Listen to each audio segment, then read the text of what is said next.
la la. It's so beautiful. Wonderful to be Oh, here. oh, yes. Welcome everyone to another episode of the Inner Tapestry Series. I'm Safrianna the Queer Spirit Guide, joined by my wonderful friend, Red MoonEagle. Today we're going to be talking about the Akashic Records and librarian entities and guides. Mm, And we're going to see where this is going to go. This is a topic that I am going to admit I have a toe in the water of as somebody who has worked with a lot of star seeds and people doing spiritual work. So the Akashic Records is a hot topic, but it's not, I don't do any accessing of, that's not my thing at all. So I don't really know the mechanics of it. And Red is going to help us untangle some things today. So before we get started, I always like to say, these are our thoughts, perspectives, opinions, things that we have gained through our experience. The most important experience for you is your authentic experience that you have lived, breathed, mhm. experienced. So our perspectives are here to expand, to open, to create dialogue, not to tell you that you are wrong or bad or anything like that ever. So let's get No, started. Red, if you would be so kind as to introduce yourself. thank you. My name is Red MoonEagle. I am a psychic catalyst, a teacher, and a healer. And as someone who is a teacher healer, and we could say I'm a star seed as well. I don't classify myself as that, but at the same time, we could say that. It fits a lot of the definitions. One of the things that I also want to reinforce is that your lived experience is exactly what it is, and it's beautiful and it's unique and it's amazing for you.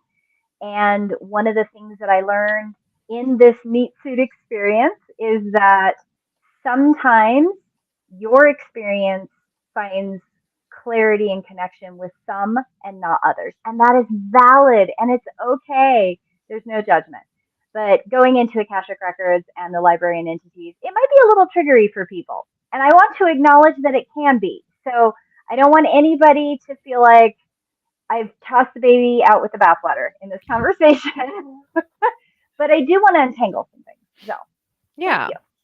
So, my introduction to the topic of the Akashic Records initially came when I was studying the Starchetype system. So, for just a little bit of background, that was, gosh, it's like been 2.5-ish years now, I think. And it was my first introduction to the term starseed, to astral projection as a term, to a lot of terms, right, that I Mm-hmm. had just never had before. And it all made sense and it like sunk in. And the Akashic records were brought up in this system as a thing that a particular type of starseed is gifted, like it's part of their blueprint mission to help people access their records and open them to new paths or even new lifetimes. That this type of Yep. starseed was actually doing 5D work, helping people come into lifetimes kind of through their records and patterning. So like that to me, okay, cool. That seems like a purpose somebody would have to kind of be the cosmic historians and do their thing. But the Akasha, there seems to be a lot more to the picture. So I'd love Uh for huh. you.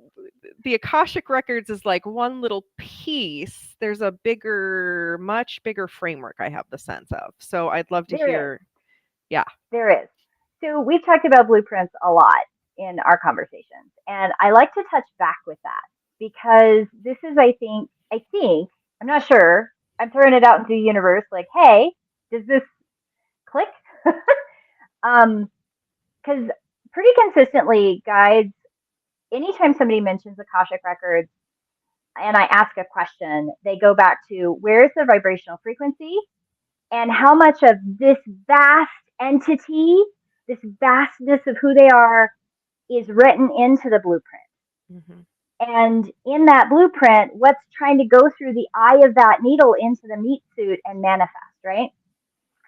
And you're 100% correct. There is a 3D, 4D, 5D connection here, and with the blueprint and with who they are as an entity. So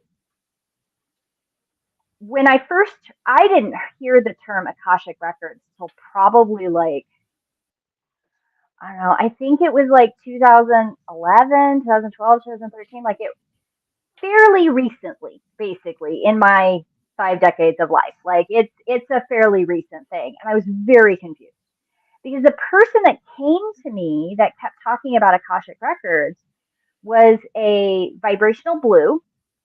So they were very much about learning all the things and bringing that forward, Mm-hmm. processing, teaching, integrating, sharing, that compulsive sharing piece that blues do. I love it about them. I love it because it shows their passion, it shows their interconnectedness with the world. And the person that came to me, their guide kept saying to me, yeah, they're not tapping into what they think they're tapping into. They're tapping into their blueprint and they don't have a librarian. So they're only getting Mm. verification through their blueprint. And I went, yeah, but they keep talking about this book. I mean, I asked lots of questions. I was like, well, what are these Akashic records? I've never heard them before. And there was a couple things going on. I don't know what this person's bio number was, but there was like a lot of, how could you be a psychic and not know about the Akashic records? How could Mm. you not be aware that this is a thing? And I was like, well, there's a lot in the world I don't know. And I'm going to admit that first. Like, I only go with what I know. And it's not the first time that I had a guide very specifically say they don't have a librarian, so they're not tapping into what they think they are.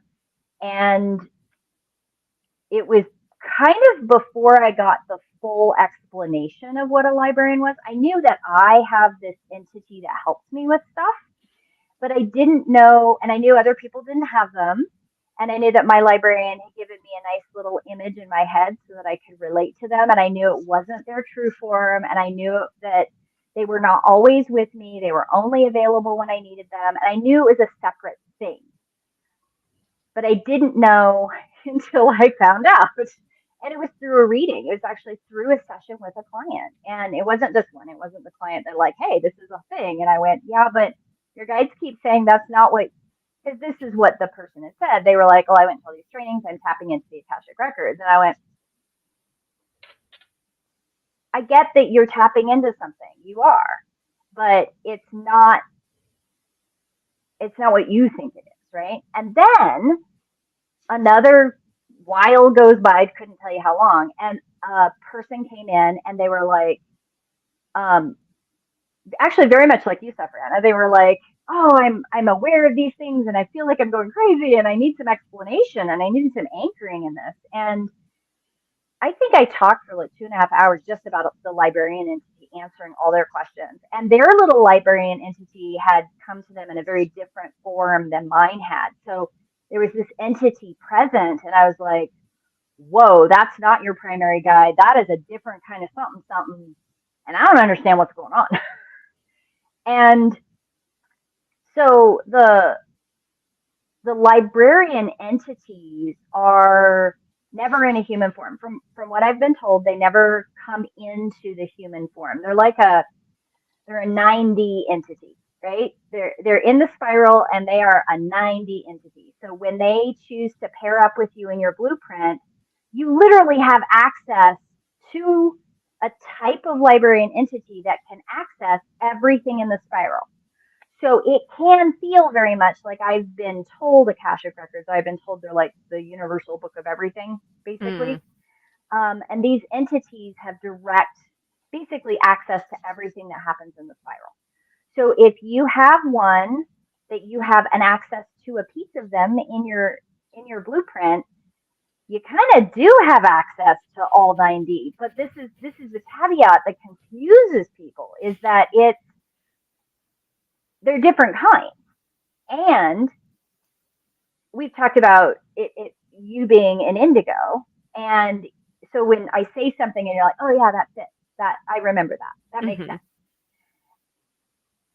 Indigos by vibrational frequency have more access to who they are as an entity in their blueprint. So when an indigo goes to these classes about Akashic records and they learn to tap into their blueprint, they are tapping into more of who they are that has access to things that we just don't have access here.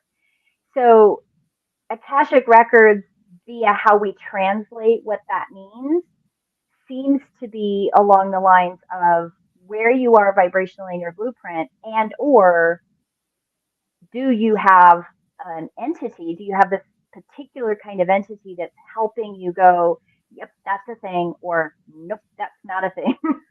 Does that Did that It's answer part of your question? yeah, I mean, I'm gonna try and keep bringing this to a level where most of us can understand because I'm like, okay.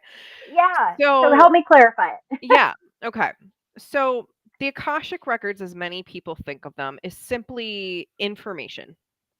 Mhm. It's information, it is history, it is quantum stuff, it's magic, it's whatever you're looking for in these records. Yeah. And some people have a librarian entity that is a guide. I think I do have one. I have not Oh really yeah. figured out how to talk to them yet. I just know that they show up as like the Rose from Beauty and the Beast. Oh, I love It's that. so That's I'm like, okay, perfect. you're a Rose from Beauty and the Beast. Okay, cool. We'll Yes. figure that out eventually. Yes. But yeah, we haven't figured out our relationship yet. But so some people have this, and Hmm. when they connect to that guide can essentially pull the records in and point to information from wherever. Some people do not have a librarian entity, and when they're tuning into what they perceive as the records, it's mostly access to their own blueprint. Am I Yep. understanding that Yep. delineation? Yep. Okay. So most people that are professionally saying like I work with the Akashic Records to help you, whatever, they probably have a librarian that they're working with to do that Maybe. work because if they didn't, what I'm hearing is that it would mean that they really don't have access to that bigger picture and they're probably projecting their own record on Yeah. someone. And I can't say most or many or all or one way or the other because I've met both. I've met people who have a librarian that are never going to do that profession. Like that's not what they're interested in. They don't Yeah. want to be out there talking about stuff.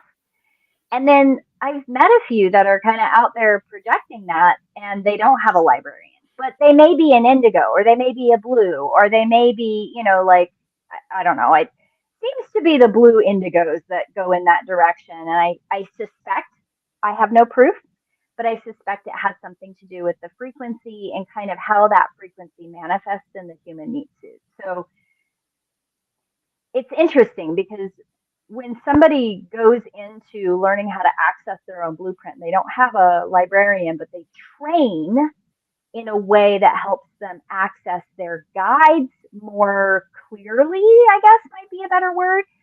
They can get clarity on a lot of things. They really can. And I actually met somebody once. She's a brilliant teacher, a brilliant teacher. I have a lot of compassion in my heart for her. She does not have a librarian, but she does have clairaudience, kind of like I do.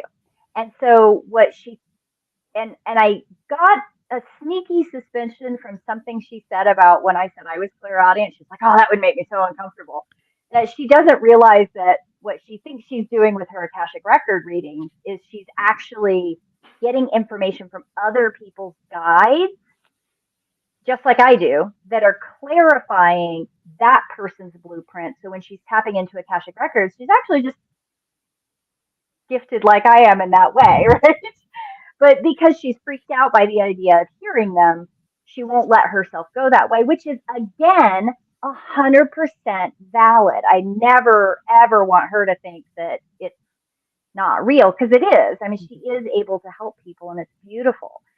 But Akashic records are, I think there's a little bit of confusion because the other thing I ran into was um, somebody who is very indigo and they do have a librarian. So there's this assumptive kind of like I run into with some empaths, like, well, I'm empathic, so everybody's empathic. You have Mm. feelings, so clearly you're just not trying hard enough.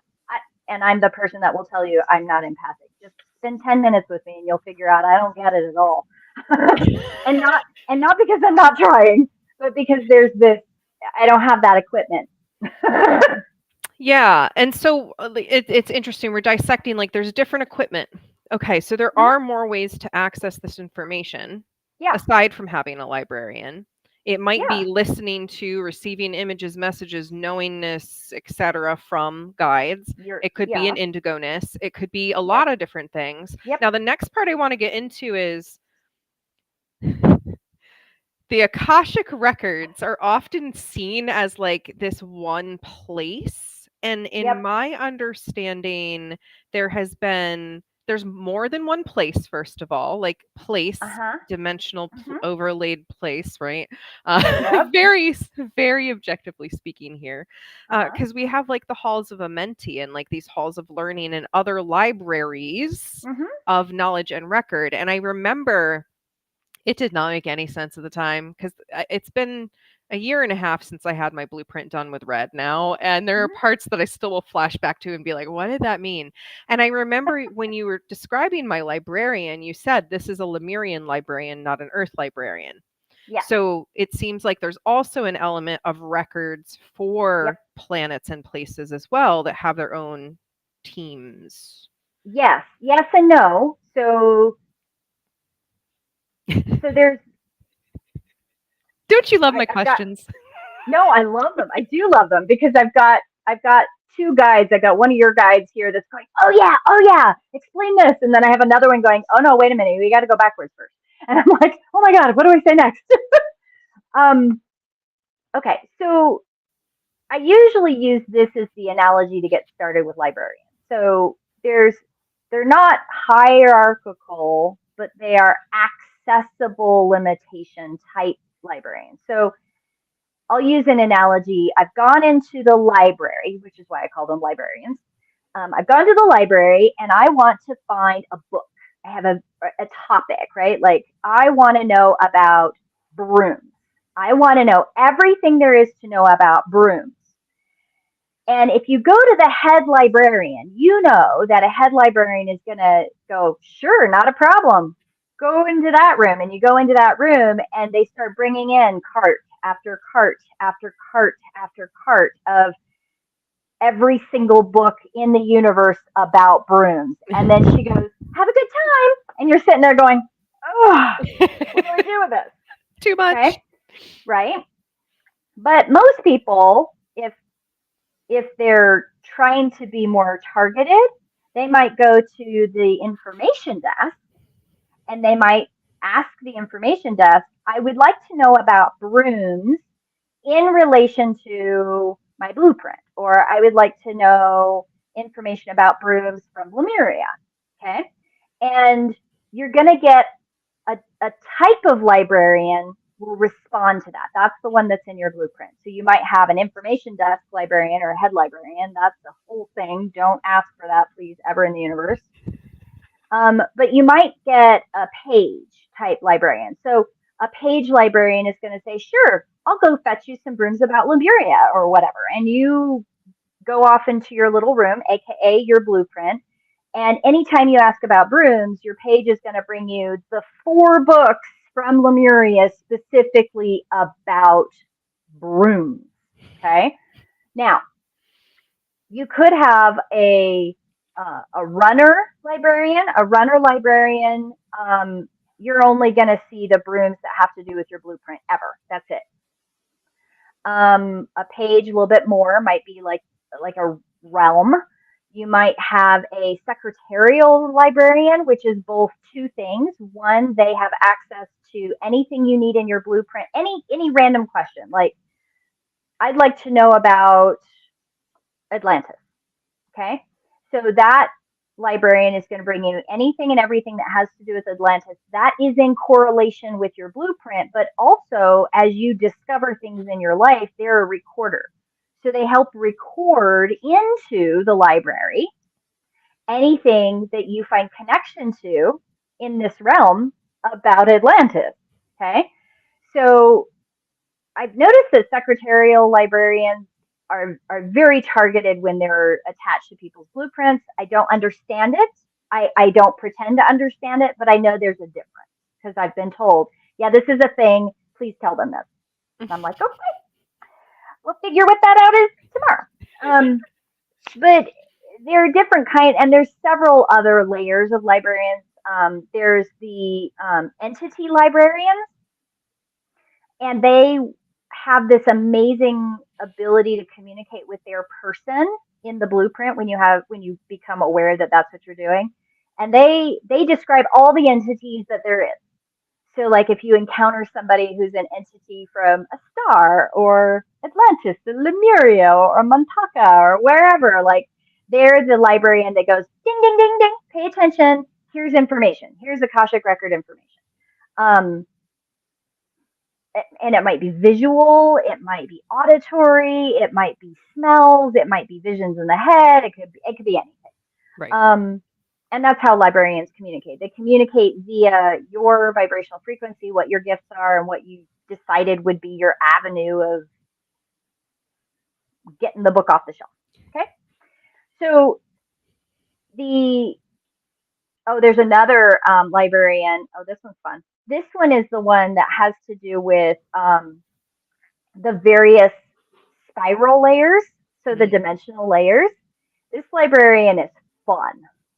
I ran across one of them not very long ago and attached to somebody's blueprint. And this one was all about like trying to, I kept finding myself saying the same thing over and over again. And this person, like halfway through the reading, goes, "You can stop saying that." And I went, "What?" And she's like, you keep saying the same thing.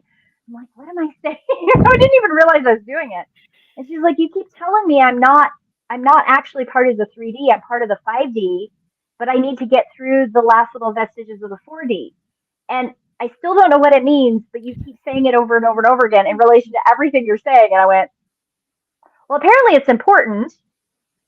And then I kind of out loud said, "I wonder if this is a different kind of librarian." And I got a duh kind of on the background. And I felt really like, oh, that's a I've known of them, but I haven't had any like really cool interactions until that read. So dimensional librarians are a thing. So there's different kinds and they do different things. And why you may choose to have one in your blueprint is always very specific to you and your path and your choice. Yeah. You've said like there's all these different kinds of librarians, and you mentioned secretarial librarians. So I want to clarify there because there's a secretary entity type too. So is that actually a separate thing, or is that a secretary librarian? Most of the time when I've done reads, I think, because I don't remember them all, when I get a new thing, usually my guides let me kind of remember it long enough to kind of write some notes down, because I don't really retain people's details. Right. Not my stuff. Yeah. Not to be stored in here. It's to come out. Right. I mean, I think you and I have had some conversations where you're like, "So Red, you said this," and I'm like, "Great, I'm glad I said that. What else did I say? Because I don't remember that."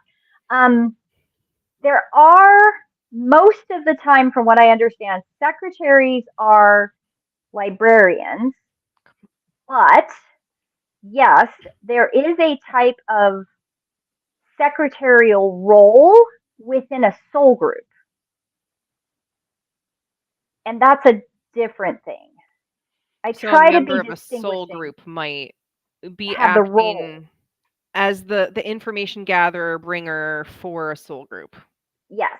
Okay. It seems it's not really an entity, it's a role, except with librarians, they are their own kind of thing. Yes. So that's a really interesting thing to delineate there too, because we've talked about librarians are never it seems like they're not in a humanoid form.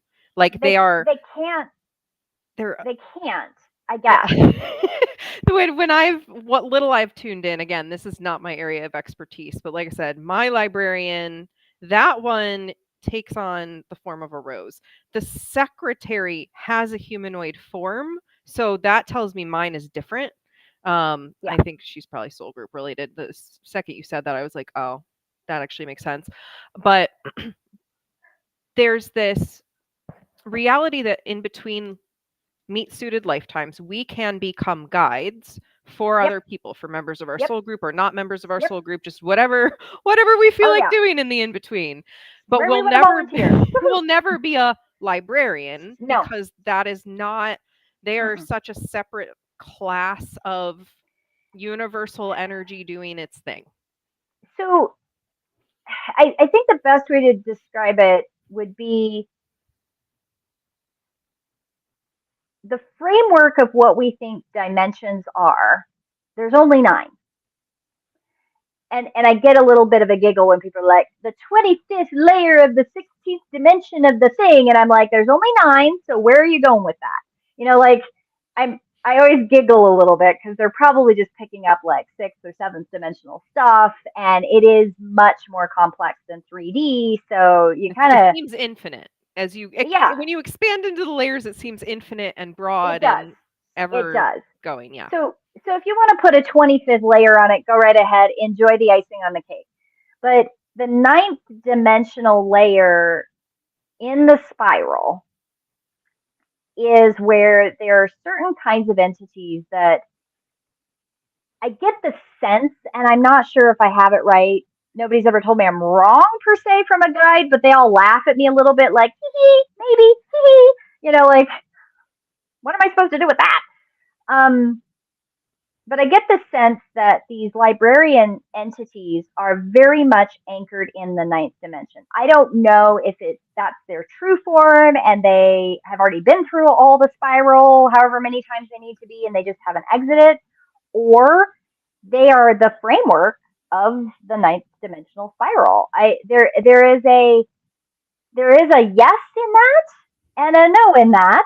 Like, Yeah, I immediately got a, maybe, you're there, and kind like an of, and. There's an andness. yeah, Yeah. yeah. But it's similar to, like, but not where, when I talk about dragon, not dragons, that's a different thing. Dragon, they are shards of themselves. Their true form still lives where they're from in the 9th dimension. You know, they are from the 9th dimension, but shards of them do incarnate in meat suits. So we do have 9th dimensional entities that are in meat suits, but you will never find a librarian. I have been told emphatically that that is never going to happen. And it's something to do with that, the framework of the spiral, and not whatever that is. But they will come to you. They will help. They basically tap in. I think it's something to do with how you've chosen to help them manifest in the blueprint as to how they show themselves. Like yours is a rose, mine is a totally different shape thing. I'm writing about it. I wrote about it in my book. You'll get to read Oh, I'll about get that to when that that book comes eventually as I'm editing. I love that. Yeah. Oh my gosh, there's so much to this. Ike just said this is showing me I need to rewatch the rest of the older episodes in the series because my brain is exploding.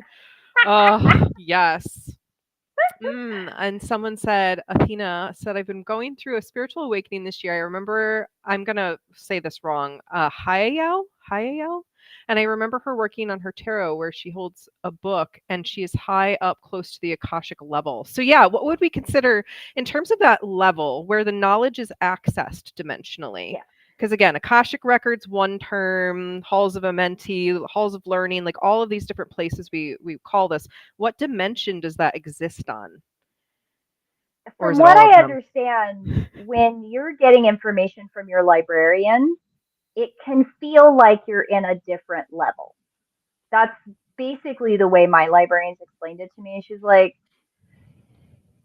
you're not in a level because that's a hierarchical system that doesn't actually play out in the universe. There is no higher or lower level. It's Right. actually more of a dimensional access. So if we think about you, this vast entity, multidimensional, quantumly connected, pure love, light entity, yay, your true form, wherever you are in the spiral, and you've written this blueprint in this intermediary place, this in between place before you have a meat suit, and then you're trying to shove all that blueprint stuff in through the eye of the needle of that meat suit that you're incarnating in.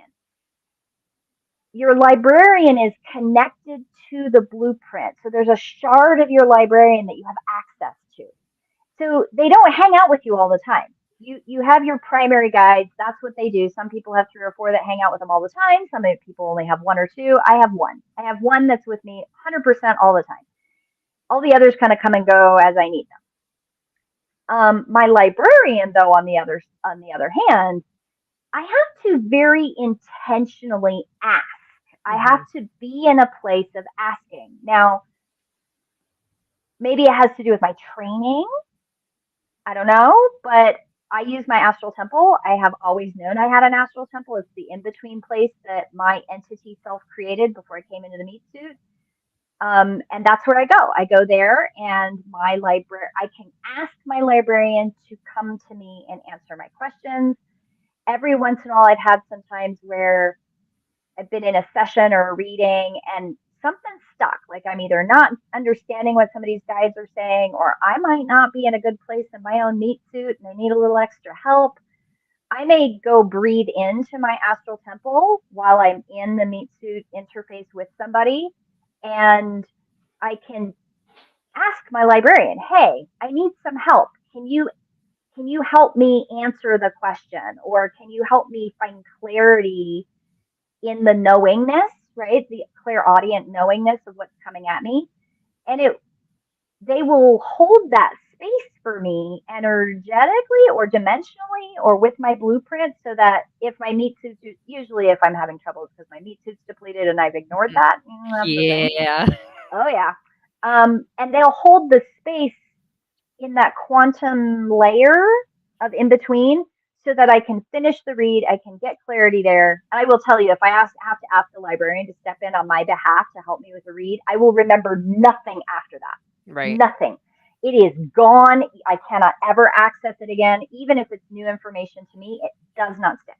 It's gone. I don't channel, I'm not really channeling. The librarian is holding the energetic space between the blueprint knowingness and that channel gift with the meat suit. So it's like the doorway is held open. So when when we're talking about levels of access, I it's not linear. It's not higher to Akashic or lower to Akashic. It more has to do with, where are you accessing a librarian, or are you accessing a librarian, and have you worked on the interface between you and your librarian? So if you've worked with your librarian a lot, I can understand from my own experience with my own librarian, especially in those circumstances when I've specifically asked, like, hey, can you help? Because I don't remember anything, and it can feel out of body, sorta. I mean, I'm always connected to my body in some way, so I don't really get all of that. But I can, I can, I can be compassionately, somewhat frameworky, understand that that might be what it feels like. Like Mm. I'm higher or more away or in a different higher dimension. It's not really what it is, though. It's not It's that. so hard to like we live in I want to just kind of rewind. We live in a very hierarchy based world right now. We Our do. society is entirely based on hierarchy. All modern religious structures are based on hierarchy big time. Yep. And here, at least speaking for me, I am always operating under the understanding and assumption that we are all God. We are all of the universe Yes. doing lots of things and scrambling and coming back together. And so when we're accessing higher dimensions, we're really just Hmm. accessing more of what we fully are. Yes. But in the meat suit experience, we can only access a little bit of that. And it makes Yes. sense why we think up and down, because in a Yes. three-dimensional world, that is Hmm. part of three-dimensional reality is cardinal directions, right? And there's Yeah. perceptions that we have in our felt experience of where things Right. are, but it's really quantumly all here. Yes. And part of what I teach is that the image of the Triforce, and you have present at the top, and you have past Hmm. and future running along the bottom, and right in the middle, that is awareness. That's Hmm. 40.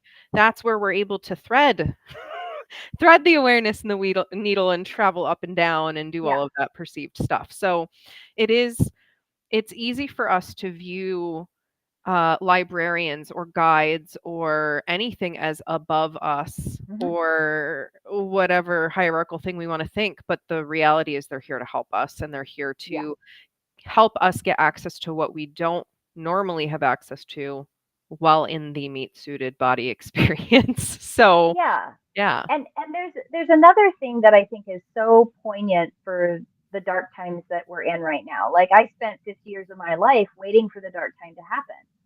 And when it happened, I was like, "Oh, great. Now we can start doing the work." And it's still kind of been a go stop, go stop. And now it's really revving up. And Yeah. part of what comes with, I'm going to throw this out there and hopefully it doesn't go to every single ego listening, but because I don't want it to, I really want you to just take it in and be with where it triggers, is that we're here to do something. If you're, I've heard it before and I'm going to go with it. Like if you're star seated, if you're aware enough to know that you're here to do a thing, now is the time to do it. But that also means it's going to challenge you constantly to let go of the ego that says, I'm more enlightened, I'm a star seed, I'm here to do all this work, I'm better than everyone else. That's where the 3D interface, right? And that fourth dimension bridge that even we will want to skip. We want to skip it. We want to because it's uncomfortable and it's humbling and it's painful and it hurts. And there's so much in that emotional fourth dimensional field of light and shadow that if you skip it and you think you're going to be able to do the work, the heavy lifting, universe will kick you back into that every damn time. So it's one of those things that I am, and I talk about it a lot, and I hope and I know this is not what happens, but I want it to happen where I want people to realize that I get it because I'm constantly struggling with it myself. It's not that I figured it out and I'm now in the 5D and all y'all can't figure out your shit. That is not what I'm talking about. I am right in the middle of it all the time, every day. Every day there are moments where I go, can I just be over there? Can I just not be doing this? This. But this is the thing. We as a whole, as communities of spiritual entities that answered the call, that volunteered to come here to do the heavy lifting, the 3D has shown us how toxic and linear the 3D is. It's shown us that. And we don't like it because we know that potentially we should be all able to function in the 5D. So we do it to ourselves. We constantly toxify our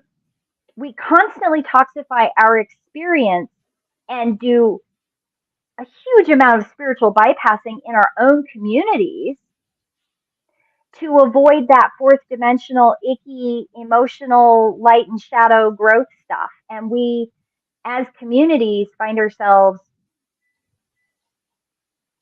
hurting each other rather than coming together as these entities that are here to help all these entities in karma come out of the 3D, be aware of the 4D, and move into the 5D.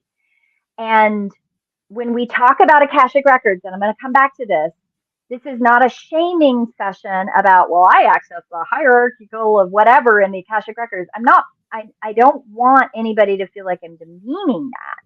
You are accessing something clearly. Clearly, you're accessing either, you know, like this lady I talked about, like clearly she was clairaudient. She didn't have a librarian, but she was hearing everybody's guides help her help people. And that's beautiful. If she wants to call it Akashic Records, leave it the hell alone. Enjoy, have a good time. Like, whatever helps.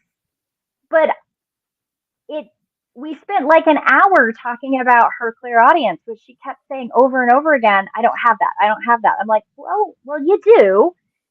And it's okay if you don't feel comfortable with it, but also I just want to encourage you as a helper, as a healer, to become more comfortable with that idea. You're not going crazy. And then as the conversation went on, it became clear like her grandmother was clairaudient and had not wanted to talk about it. Her Mhm. mother was clairaudient and didn't want to be labeled as schizophrenic, and she's clairaudient and she doesn't want to admit it because of all of that generational trauma. So I'm not saying that people that are accessing Akashic records are blowing smoke out whatever bunghole. That's not what I'm saying. What I'm saying is that as community, let's untangle the layers of it so that we can be accessing our fullness with authenticity and with support so that if somebody does have one of the high end librarians, I use the word high end and that's not what that is, but The highest access of what knowledge bases they're focused on, right? It's all of them instead of like, I have my little special package over yeah. here. And I will say that the librarian that I have as part of my team, I will not tell you what kind of librarian it is, but I will tell you that I, on a frequent basis, wish that I had chosen a different one because I don't need to know nearly as much as I thought I needed to know. I mean, you and I have that in common with we're going to put a little extra something something in this blueprint that we really don't need and it's going to drive us bonkers later, but that's part of the shadow light human experience. We have Yeah. to have something to rub us a little bit, right? I almost want, I keep hoping, and I know this is just the eternal wish of, I'm hoping it wasn't my higher self thinking I needed an extra boost just because. I'm hoping my higher self said, okay, you're not really going to need all of this until further along. I'm hoping Yeah. that eventually it will be useful Yeah, because right eventually you'll be now, like, here it is. It all makes sense now. Well, that's yes, part of, going back to this idea of our blueprints and our records and the things that we write in. yep, I've talked with so many clients and I'm like, this might not make sense right now. And it totally might 6 years from now or, 6 months from now. Like sometimes we've chosen things that were really just stunned why we did until it makes sense down the road. And part of that yeah, is being open to accessing what's happening in here and mm-hmm. seeing as we're unpacking awakening and unpacking tried to jam those two words together. Those are um two great words together. I love it. unpacking that's our new We need to word. write that down. uh, That's a new word. Unpacking. New Unpacking library our word. blueprint, right? It is that it's breaking it down and waking up into higher levels of ourselves and this, the I would say records. more of ourselves, not More of. higher levels, just more of ourselves. Yeah, well, I even see it as getting more access to our higher self. So, Yeah. part of what I teach is self with a capital S that has become Mm-hmm. synonymous with our higher self. It is that Yeah. the multidimensional part, the part that is able to stay in the calm and the compassion, just like a guide can Mm-hmm. for us, Yeah. that for ourselves, right? And as we unpack, we usually Mm-hmm. find that capacity to hold that thread with our higher Yeah. self is more and more powerful over time. Yeah. So, I'm curious when people are like, I want to go hire an expert in the Akashic records to access my records and tell me stuff versus, doing some work into their own blueprint. Obviously, you do blueprint work with people. I do blueprint Mm-hmm. work with people in a different way. So Yeah. there's a time and a place for going and asking for outside help to dig into these things. What can people start to do to get curious about this like in themselves? Yep. I love when people do self discovery stuff. I really do because there is something that I've noticed with my guides and with pretty much all the guides I've ever encountered. They also love it because when you turn to do the self work, it's as though you are starting to turn on all the little individual fairy lights through your blueprint. You're turning them on one by one. And the more you go into your own blueprint, the more you pull from that thread through the eye of the needle, the more strong. That's not correct grammar. The stronger, there we go. The stronger it gets, and the more resiliency and more universal validation that you're going to get. So I giggle to this day every time it happens. Every single time. I am a 2-year-old child with a new toy every single time it happens. Every single time something happens, validates just a little bit of something, it's like somebody has given me a brand new toy. It will never get old. When I was younger, I used to wonder, like, is the universe giving me a pat on the head? Is that ever going to feel demeaning? Is it ever going to feel like you're such a dummy? Why are you still excited about it? Is it ever going to get dull? Right? I'm in my fifth decade and I am never not ecstatic. You've even seen me do it where I'm like, oh my God, there's this thing. And I'm like, I just can barely contain my human meat suit's overawed joy. Every single time there's a reinforcement of that blueprint into the meat suit. And so when I get the question of what should I do? How do I strengthen it myself? Or I just feel like I need somebody else to validate it. Both are correct. And I use a tool called the Astral Temple. Um, I've been calling it that for 4 decades ish, somewhere right around there, somewhere between that, because it made sense that the in between place, when I learned the word astral, it was in conjunction with astral travel. And I went, oh, I know what that is. That's where you crawl up the cord and you view from above. That's the in between place. And I'd known from my own younger self that you can do that in dreams, you can do that in shamanistic journeys, you can do that in healing dream journeys. Like I had trained to do that. And so when people said, "Oh, that's the astral plane," I went, "Oh, that's a cool term." And you can totally tell like some of my learning is like the late 80s, early 90s. So just FYI, terms that are very common right now were not common in my world. And my learning definitely shows when I talk about these terms as though they're new and everybody's like, that's like a common term, Red. And I'm like, but it wasn't. And so temple to me went also into all of my theosophy journey. Like I studied Hinduism and Buddhism and Islam and the multifaceted Christianities. I've read at least 4 different kinds of Bibles. That's an interesting thing. And really kind of looking for what's the commonality and why is this I am the only one that's right? Where does that come from? And in the journey, I learned to really love temple worship. And I have been to some beautiful temples in our world. I've been to, well, I won't go into all that, but I realized that if if you think of that place that you've created as an entity in the in between place, most so far I have not encountered but maybe one star seed entity, if that's what you want to call it, an entity that's answered the call that didn't have an actual one well established. Most of us have a very well established astral temple in the in between place that we created way before we even came into the meat suit. And sometimes we stumble into it and we're like, okay, this is familiar and that's a whoa, that just kind of appeared. Where am I? Where's my meat suit? Like sometimes there can be a real jar when you kind of land there because it's an in between place that you created as an in between your guides and your meat suit in that astral plane. And astral temple just made sense to me.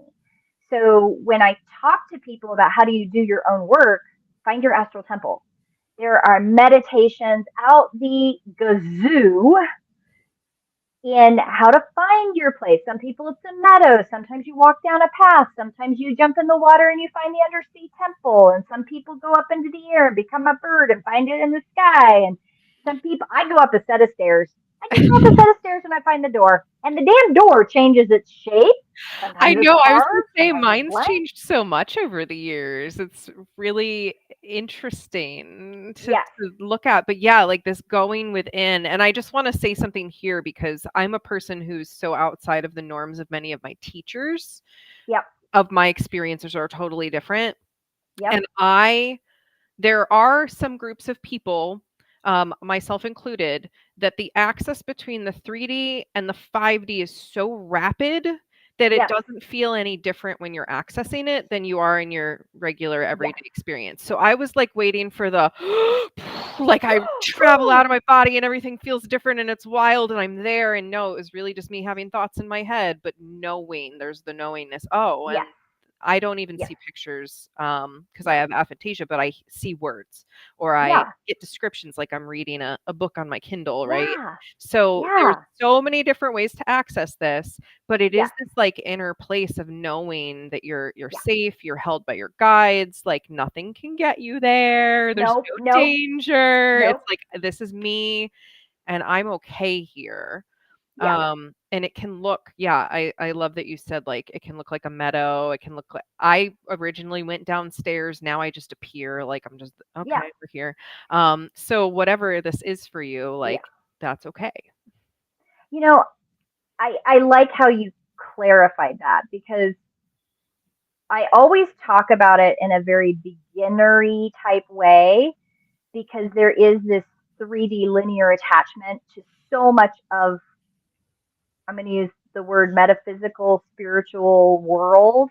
There is so much of this. You have to train under somebody to be a thing, or you're a higher entity, or you're a lower entity, or you're a new entity, or you're a young entity, or you're an old entity. All those things have qualifications that don't, well, first off, they're not real. So there's that. And then second off, it really triggers that ego thing, that if it triggers it good, that means you're in that 4D, like positive, negative, doing the journey thing. Be there, be uncomfortable. That's part of it. And the 5D, you and I have talked about this a lot, that 5D awareness is very much that acceptance of we're all the same, and we're all really having all this complex experience, and it's all valid. And the astral temple piece, when I talk about it, I do talk about it in a very beginnery way, like trying to find it, right? Mhm. But you and I have that common thing where it has changed, it's done different things. And when I go into a session with somebody, when I talk about I access my astral temple, it's because I don't ever not have access to it.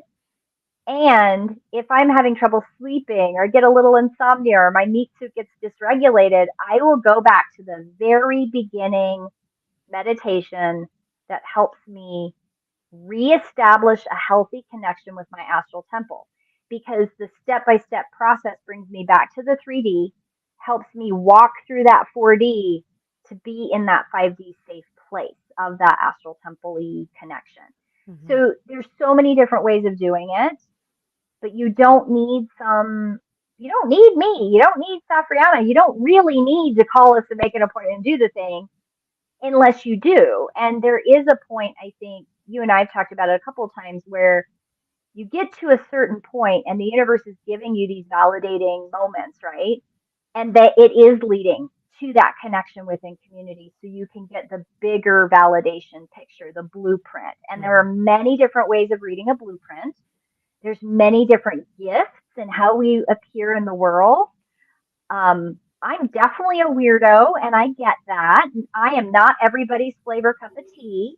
I'm completely okay with that, um, because not every client is going to be able to hear me. I mean, I'm very, very lucky, and I want to send that in the universe with a lot of grace and thanks that I had so many yellow entities for so long as part of my journey, because they're confusing to me. And I love them so much. I love them so much because they have so much compassion and so much care for that journey and how messy it is. And there is so much toxic, positive, bypassing hierarchical structures that have been imbued into the metaphysical, spiritual stuff over the years, that I just would like all of us to be in the community and access our librarians or our blueprints or our guides with authenticity, and be okay with whatever guide you have, and that it's okay. You know, just because you have a librarian where you get every single answer in the universe about brooms doesn't mean that that's a good thing. But you chose it for a reason. So Well, that's where you get to dig in. Why did I yeah, choose this in my blueprint? What is this here for absolutely. me about, you know? And I have a client that she has, if you wanted to call it a universal librarian, that poor young woman has struggled off and on her whole life with people. She does not have schizophrenia. She's not hearing voices that tell her to hurt herself or other people. She has none of the criteria of the DBS, DDM. Oh my God, the fancy. DM. Thank you. I keep trying to say DMV, and that's Department of Vehicle something, and that's Urban not what motor I'm trying to vehicles, say. yeah. Right. But she really struggles with things because that librarian is constantly giving her way more information than Than she she needs, needs. yeah. And the door is wide open. She hasn't figured out what the best filter system for her is. And ironically, her librarian tries to help her, which is actually making it worse, which is hilarious because that's what our guides are supposed to do. Right. So, yeah, I think from the Akashic Record perspective, I like that people are talking about knowledge. I would like people to be a little bit more real about it's not hierarchical, it's not somebody's better than somebody else, it's just information. And it's 9D threaded through your blueprint, like through you, your blueprint, and into this. So you've got to let go of the ego stuff because it just tangles things up. And your guide, I'm going to go back to your librarian, and having all of that Lemurian access is so important. It doesn't make your lack of knowledge of a particular other thing and wherever in the 9 dimensions doesn't make it less in any way, in any way at all. Right. Just different.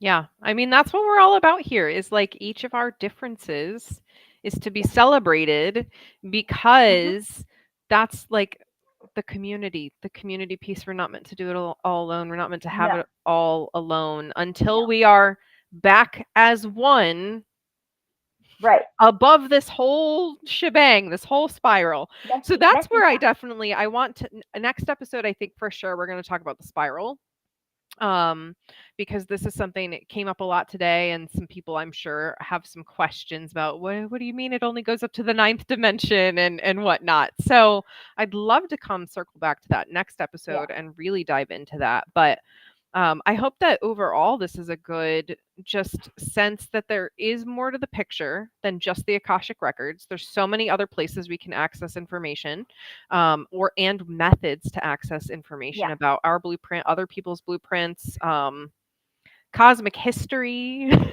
Yeah. that stuff. So, one of the cool things about Akashic, the framework that you've actually taught me a little bit about Akashic records because I just kind of dismiss a lot of the times because I'm like it's so tangled that I'm starting to understand that there's a lot of the layering that it is the librarians. It is either librarians or somebody's like vibrational frequency that's making it translate that way.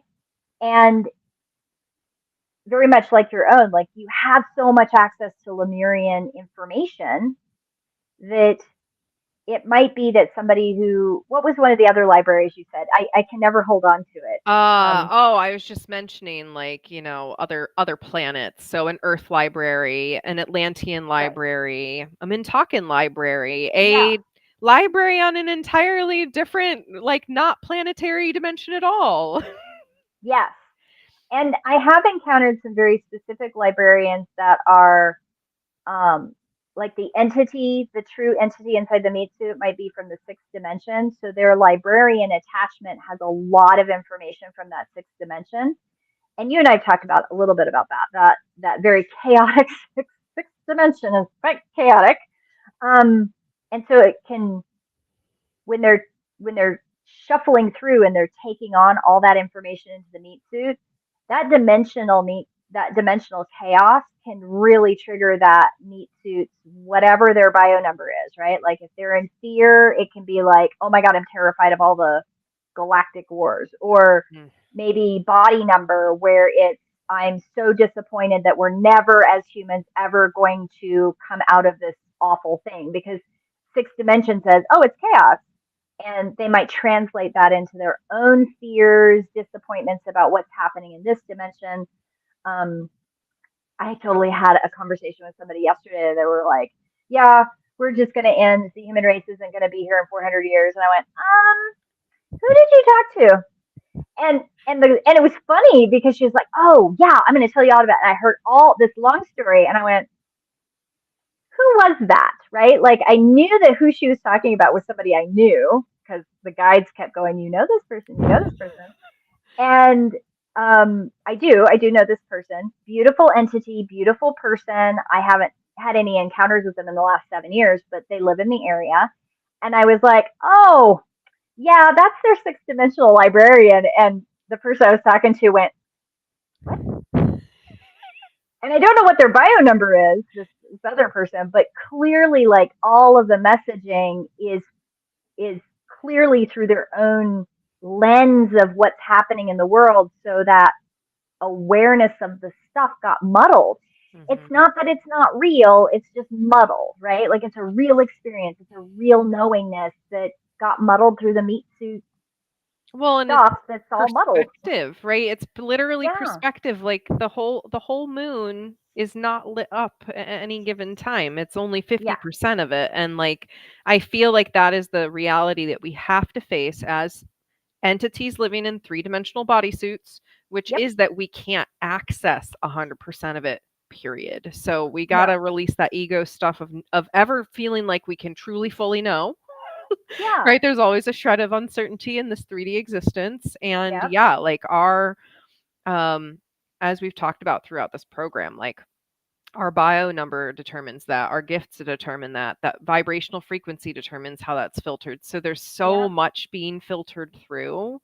And that's why I think the most important thing is to remember that every other embodied entity is so totally different than you too. Yeah. Because they're going to have an entirely different perception of the same information. And it's fun. I like the learning process, and I hope, and it probably doesn't come across that way all the time, mostly because I know my husband reminds me every once in a while that I can sound like a know-it-all, and I don't. I really don't. I don't know it all. I learn. I'm constantly learning from every interaction. So the whole understanding of how librarians work come from, first, my lived experience of complete overwhelm. Please don't tell me anymore. I don't want to know anything else. Please don't answer that question. I mean, and you'll see me do it even in conversations where I'll ask a question and I'll go, never mind. Nope, go away. And the people in front of me are like, what is she doing that for? And I'm like, you just don't even want to know. But also seeing other people's librarians and having them manifest in reads or explain things to other people who have different kinds of librarians. These all have taught me the difference between the perception of what an Akashic record is and how that librarian entity, if you have one, comes through. Mm-hmm. And it helped me understand why, I think, I'm going to make a wild assumption here, but my theory is that the reason I'd never heard about Akashic Records is that I do have a librarian that's like, I never got tangled in the stuff. So I can sound very dismissive to Akashic Record workers, and I don't want it to sound that way, but I know that I can be very offensive, and I apologize 100% because I don't want it to be that way. And the universe keeps bringing me more people that are aware they have librarians and they have gone to Akashic Record training, and they're like, I feel like I missed something because I have this entity. And I've actually had it validated now quite a few times to know that, okay, it is real and both are real. Both are valid. Both are real. And it's okay. Yeah. And we need all of the pieces. When we see a book, a random book written only about one piece, it's getting all of your knowledge from only one source. And in the bio number paradigm of all those 9 different physiological filter systems, we need all of those to make a complete picture, which is one of the beautiful things that I've enjoyed about writing with you, Safrianna, is that you have also like a 1 in your sphere and a 2 in your sphere, and I've got other numbers in my sphere, so that we make a whole of wholeness that is balanced and complete. Yeah. So. Yeah. And the picture of everything is so much. I say this as a 9 trifecta for the record, that the picture is much bigger than we think it is. Or, oh, yeah, because when I let myself access as much as I can access, it's like, whoa. Right. So Whoa. we don't have to overload ourselves with all of the systems and the knowledge and everything, but we can encourage ourselves to drop in, get to know ourselves more, and start from there, right? Follow your curiosities, follow what interests you. Yeah, again, the Akashic records, I think they're a thing. They totally are a thing. They're just not the only thing. They're not the only source of knowledge, and that is worth knowing. So Yeah. I hope this has been helpful for you today if you caught this live or you're watching the replay. Like I already said, I think we're going to come back next time with the spiral and talk more about that. That has been something I've been really interested in lately. And otherwise, if you have follow-up questions, if there's topics you want to see us cover, please don't leave it in a YouTube comment during the live, because those poof. Send us a DM, go to my website, come join our Discord, or leave like a permanent comment so that we can come back and see it and make sure we cover what you want to know about. So, Because I want to throw this one thing out, because we're going to talk about spirals next time. If you're an entity in your true form from anything above 3D, you will have access to your true form, true self knowledge. And that can feel like Akashic records, because you yourself have wisdom. You don't always have a librarian, but that does not devalue who you are as an entity through that blueprint into this meat suit experience. Yeah. Great thing to remind people of. Yeah. Yeah. So, our friends, until next time, illuminating as always, Red. Thank you so much. And we will be back in about 2 weeks. And should be exactly 2 weeks, unless anything. We're here pretty much every other Friday. So join us and let us know if you have anything you want us to cover. Until next time, our friends. Bye-bye. Bye. La la la la la la. Yeah, we're going to do an outro dance. Leaving the space.